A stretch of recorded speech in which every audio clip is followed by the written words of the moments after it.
Welcome to my crash course in organ basics.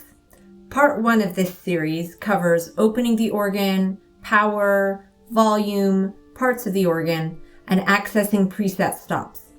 If you are watching this, maybe you're worried about living up to the name organist, managing your hands, feet, multiple keyboards, and pedals at the same time.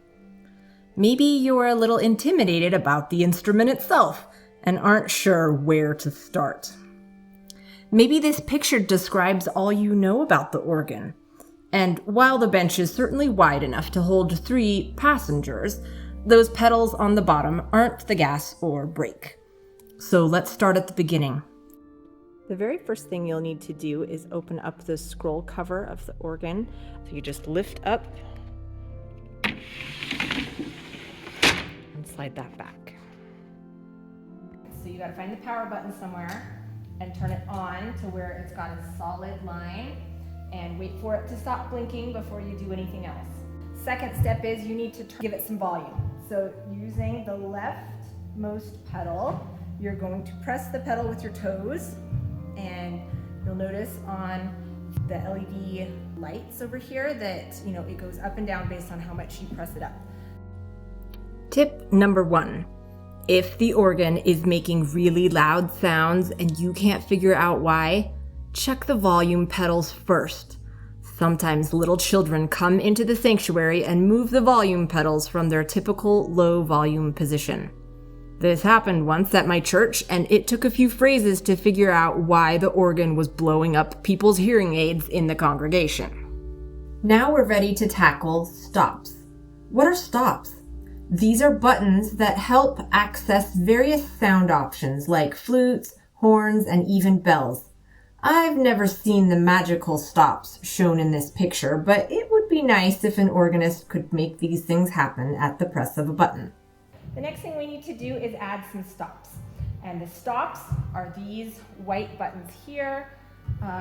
Long ago, when there were pipe organs, each one of these stops would allow air to flow through a certain size pipe, a certain foot pipe. So for example, if this is an 8 right here, it would be an 8-foot pipe. If you don't have much time to play with the organ, the easiest thing to do is to go to the presets on the computer. And so with the presets, you're going to kind of push some of these memory banks to see who has already saved some nice presets.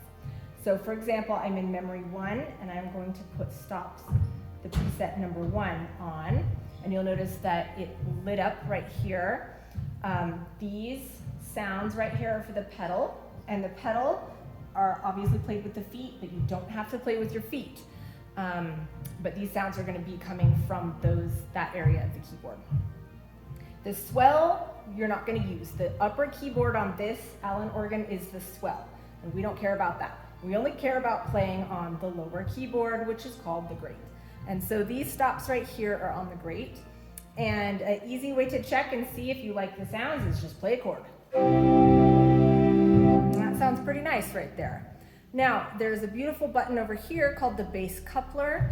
And the bass coupler is my favorite because as pianists, we're not used to playing with our feet.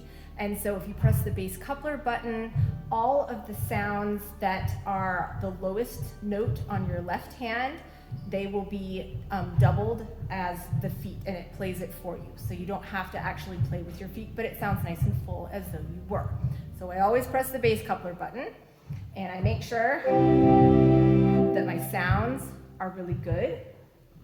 This particular organ has 16 memory banks that you can access by using the little dial, and each one has 10 presets within it. Number 1 right here just changed up these stops. Number 2, you can see things changed. Number 3, and you can tell where you're at based on which buttons you've pushed and which dial you've gone to. What happens if you don't like the stops that are here? So there's 2 very beautiful buttons here. One is called the cancel button, and that gets rid of your stops.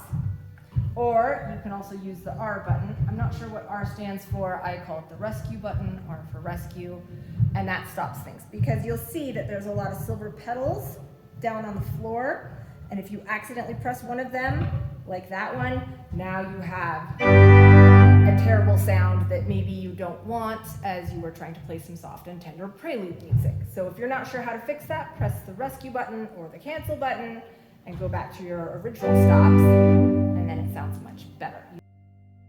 Tip number 2. If you accidentally press one of the round knobs by the volume pedals, rescue yourself with the cancel or R button. I bumped one of those knobs with my foot in the middle of a song and didn't know how to get the organ back to its softer setting. In a panic, I turned the organ off and on again between verses, much to the confusion of the singing congregation, as it takes at least 15 seconds to restart the organ. That was an embarrassing church service. But I learned, use the cancel button. There's lots of different options that you can do with the organ, but you don't have to be afraid of it. All of us have made some big mistakes, and they're loud mistakes, and truly, we still get asked to come back and play. And most people are grateful it's not them that gets to play the organ, but it's you instead. So they may make some goofy comments to you in the halls, but it's because they're grateful it wasn't them.